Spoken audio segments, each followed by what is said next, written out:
चाहिँ साथीहरू बन्दुक ढुका भनिन्छ यसलाई। नजारा दामी छ। टर्नी डाँडामा बसेको छ। रुखपातले पुरा उब्रेको छ।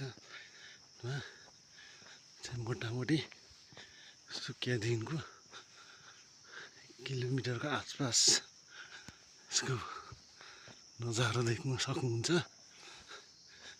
बन्दुकहरू अनि को यो भनिन्छ। त्यसो बन्दुकको नक्सा जस्तो देखिन्छ अरे र चाहिँ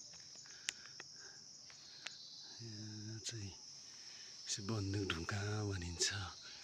यसको माथि हाइट त्यही छ। यो यसको आसपासमा पुरा जङ्गल लाग्छ। नभए यो डाँडामा छ रुखपात पुरा छ। यो टर्निङ हुन्छ। म चाहिँ तल रामजी पञ्चायत अफिस हेर्दा गर्दैछु। नजारा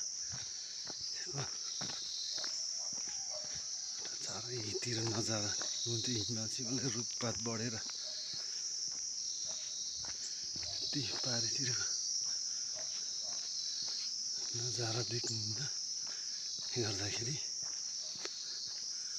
खासै सडक दामी छ। गाडी पनि चल्नुहुन्छ। 1-2-3वटा गाडीको हिँडेर जान्छु भनेर हिँडेर गएको। तल्लोपट्टि छ। बेसी टाढो पर्दैन। मजाले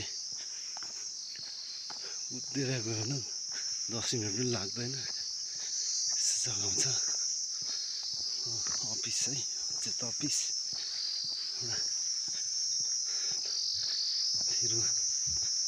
नजारा पारि हिमालको म देखाउँ भनेको यो रुखपातले गर्दाखेरि केही देख्दैन। अहिले चाहिँ रुखपात बढेर नजारा त्यसै साथीहरू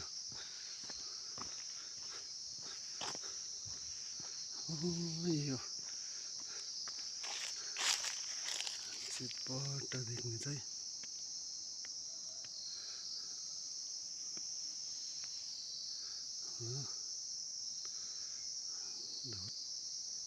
धोत्रे यो माथि पारिको तुङलिङ हो होइन। यसको सिधा यता अम्बाना धोत्रे भनिन्छ। यहाँले